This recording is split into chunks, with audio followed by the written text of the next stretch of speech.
Released on September 29, 2009 in North America, Dead Space Extraction is a rail shooter made for the Wii and its motion controls, and was later ported to the PS3 where players could use the standard PS3 controller or the PS moveset for a more immersive experience. Extraction serves as a prequel story to the original game, and it has a lot of tie-ins to the Dead Space Downfall movie and the first comic series, and quite honestly, it's a good game. It was made by Visceral Games, which was the team that formed from EA Redwood Shores, and Eurocom co-developed it, and making games based off already existing franchises is their forte. Not only are the environment and setting appropriate to the franchise, but the gameplay is fun and has callbacks to the original game with things such as the weapons and small pieces of the story. Without further ado, let's give Dead Space Extraction a deeper look.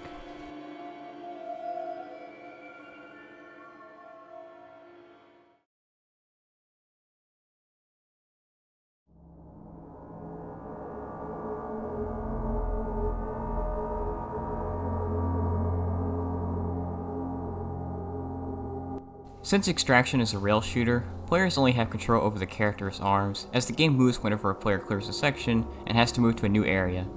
Players are allowed to interact and pick up things around the environment, such as being able to break boxes, and the ability to read logs left by the crew, alongside listening to voice messages left by the people in the multiple places the player goes.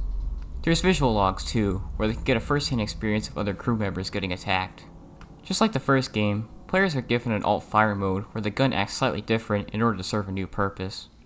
Players can reload quicker if they pass the queue, where they must hit the reload button in the smaller passage of the circle that comes up.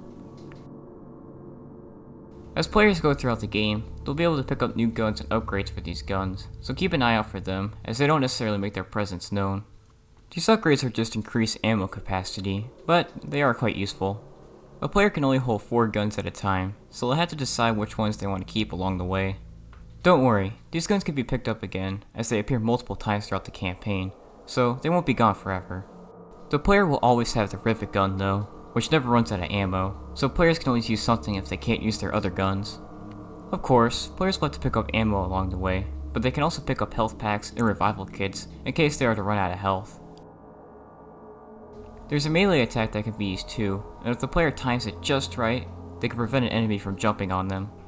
The player is going to have to do more than just gun down necromorphs. They're going to have to solve the circuit puzzles, where they must navigate around the current in order to use it, and they'll have to choose which paths they want to go. Although, most of the second paths are just a way to get more ammo and logs. That's about it for the general gameplay, so let's move on to the story mode. So, what exactly keeps the player going in Dead Space Extraction? Well, the game starts out with Sam Caldwell and his team gearing up to move the marker on Agus 7, the same one from the first game, but the first playable character falls under the hallucinogenic effects of the artifact, and kills other workers that he mistakes for violent zombies. This serves as a nice piece of exposition to demonstrate what the marker does to people, and why those affected kill. For the majority of the game, the player takes control of Nathan McNeil, who's a detective, and works with his friend Gabe Weller to find out why people are acting the way they are. First, they go to the morgue to study the bodies from a mass suicide that happened earlier, but the bodies aren't there when they arrive. They are then attacked by some of the private security crew that have started to turn. The two go back to their headquarters, and after fighting off some necromorphs, find Lexi Murdoch, who was Caldwell's girlfriend. Nobody else is there, and with things seeming dire, the crew decides they need to get off the colony they're on by taking a shuttle owned by Weller. Through a tough fight with the necromorphs, the team boards the shuttle and heads to the Ishimura, but not before they run into Warren Eckhart, the executive director of the Colonial Mining Operations. The huge vessel is not accepting any visitors at the time, so the team must force their way onto the ship. They find out the Ishimura is not much different than where they were, and before they can reach the main HQ, they're apprehended by security. They wake up to find Nicole Brennan making sure everybody's vital signs are all good, and clarifies to Nathan that they stopped the team only because they were in an infected zone and could have potentially been affected by the marker. As mentioned before, the Ishimura is as dangerous as the colony was, so they move to the security station, and then try to go to engineering, only for them to fall into the aqueduct. Everybody's fine, but they need to keep moving. Unfortunately, while traveling, Lexi gets jumped by a monster and pulled underwater. The rest of the crew has to move on, only to meet Dr. Karen Howell above hydroponics, who informs them they're not in the ship's waste system, but then are interrupted by huge biomass in the water that attacks them. The team defeats the monster and proceeds to the tram station so they can escape. In the next chapter, the player takes control of the aforementioned Dr. Howell and she finds Lexine, sick, but in one piece. The two fight off some necromorphs and meet the rest of the team at the tram station. McNeil advises Howell to close off the water system so some of the necromorphs can't escape, and leaves Eckhart to protect her. Howell recognizes who he is, and after questioning his motives about moving unitologists to certain positions on the Ishimura, Eckhart leaves Howell to die, after stating his god's intentions are more important than her, revealing all along he was a unitologist. Just to clarify, McNeil and Eckhart got into a bit of a confrontation just before they got trapped in the aqueduct, where the detective accused the executive of being a marker head, only for Eckhart to deny the accusations. Anyways, Eckhart meets up with the rest of the team and explains that Howell stayed behind to save him. They split up into pairs, with McNeil and Maxine going to the flight deck, and Eckhart and Willer going to the maintenance deck to find a way off the Ishimura. The second duo finds a ship. Willer fixes up a few things, but then comes back to find Eckhart is a unitologist, which prompts the executive to shoot Weller. The unitologist gives a small speech about Lexine being a prime candidate for the advancement for humanity, but is then killed by a necromorph. McNeil and Lexine find Weller, and Weller informs them that the ship needs the automatic defense system to be shut off if they are to escape. McNeil goes to turn off the ADS of the Ishimura, and once he returns, they get onto the ship and escape. Lexine sees a ship trying to board the Ishimura, and she tries to warn them not to go in. That ship being the Kellion, with Kendra, Hammock, and Isaac inside. As mentioned before, this game is heavily tied to the original Dead Space comic series, as it mentions certain events that happened in the visual novel, such as the mass suicide in the Ishimura. In fact, I would recommend reading the comics before playing this game, because it's cool to see all the connections between the two. Anyways, the story is actually quite nice. It has a nice pace, the characters are likable and have unique personalities, and it works well as a prequel story. Even though the comic series and Downfall movie are enjoyable and easy to dive into, it's nice to have a video game that entails some of the events before the first game. The callbacks to the first game, like Nicole's suicide tape and the Kellion mentioned at the end of the game, are nice Easter eggs that tie everything together, and are small rewards for those that played the first game. Even the first letter of the chapter names spell out war and lies, like how Dead Space mentioned how Nicole is dead with its chapters, so the callbacks go deep.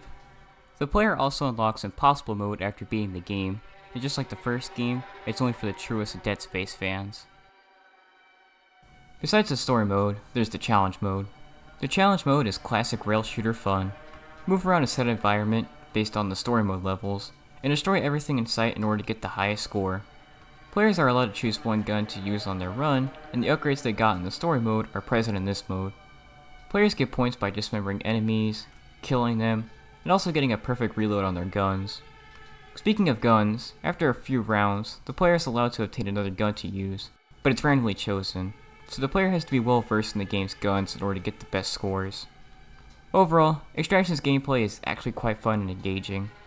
The controls are responsive, the aiming feels smooth, every gun is unique and serves a purpose, the encounters are adequately paced and action-packed, and the challenge mode adds some extra content for those that beat the game.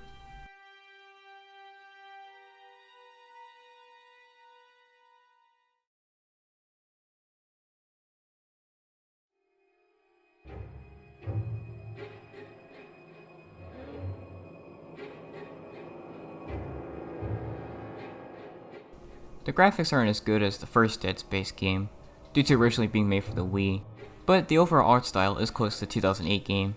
Everybody has the life bar on their backs, the rig UI returns with its blue and simple designs, the lighting comes from the digital technology on board and from the fluorescent lights, and the necromorphs look like they were pulled straight from the original game.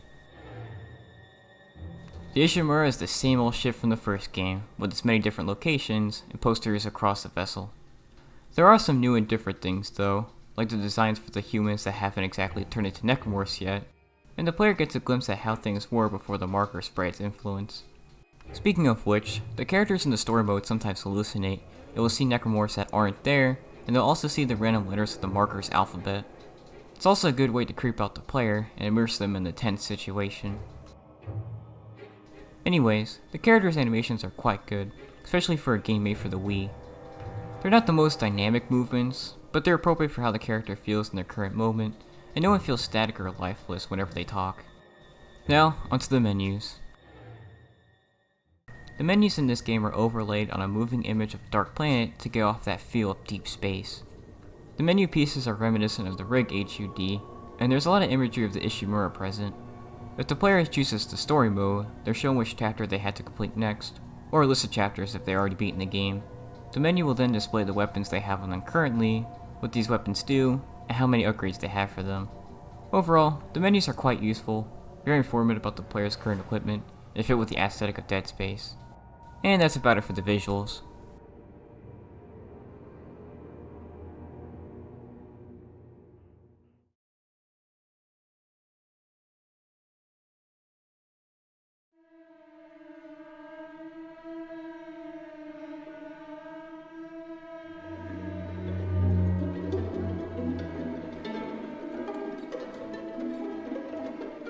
The soundtrack, like everything else in this game, is quite similar to the first Dead Space. After all, it was made by the same person, Jason Graves. That creepy music that only gets more discomforting as more enemies appear on screen and the situation seems dire, is back in all of its glory.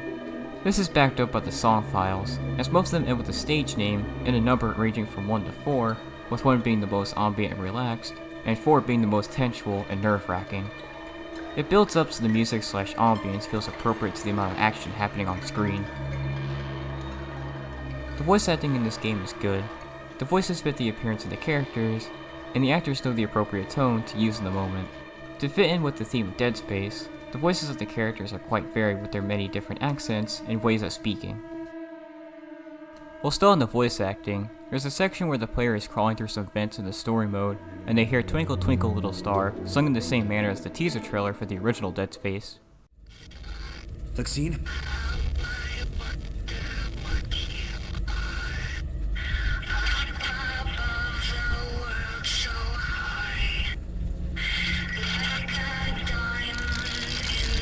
Hello?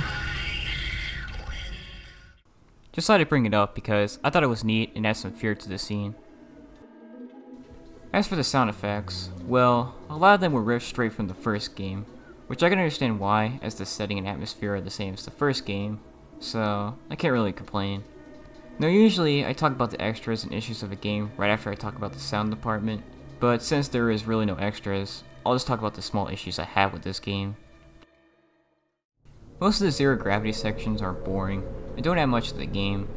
I think the developers could have spiced things up and the necromorphs in this section mess up the player's path if they didn't take care of them properly, or create a time limit before they take damage or potentially die to figure out where they need to go next, while also trying to get as much items before moving on.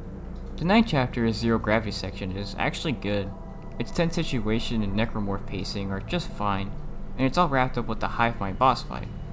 If all the zero gravity sections were like the 9 chapters, they would be mostly forgettable, but at least stimulating. Now while I didn't experience this issue because I played the PS3 version, apparently the Wii version had a lower render distance, so there was a lot of off-screen enemies, and it made it really difficult to understand how many necromorphs the player had to deal with. One last thing, sometimes the necromorphs get stuck in challenge mode, and it makes them hard to hit because they can't get past a piece of the environment. It makes the player waste ammo just to take out a partially hidden enemy.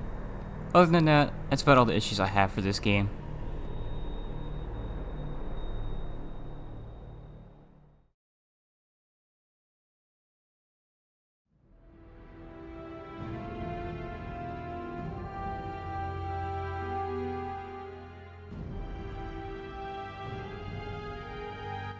Dead Space Extraction is a fun rail shooter that appropriately incorporates the many great things from the original game. The controls are responsive, the combat is fun, the atmosphere is creepy and fitting, and the story is interesting. Extraction really shouldn't be written off as a cheap spin-off. It's genuinely fun and will keep players hanging on the edge of the seats with its story and action. Let's count up everything Dead Space Extraction has to offer. 10 campaign chapters filled with engaging sections and puzzles along with their well-written story, a challenge mode to test the skills of the player's survival techniques, responsive controls regardless of which controller the player is using, an unsettling environment that isn't as scary as the first game, but is still appropriately set up and executed, good voice acting and dynamic animations to liven up the characters and give them personality, and a creepy soundtrack to complement the messed up stuff happening on screen. Overall, an entertaining experience for any Dead Space fan, or for people that enjoy a good rail shooter. It's honestly surprising how much care and attention Visceral gave this game, considering it's a small spin-off made for the Wii. And until next time, watch those vents, especially in this game.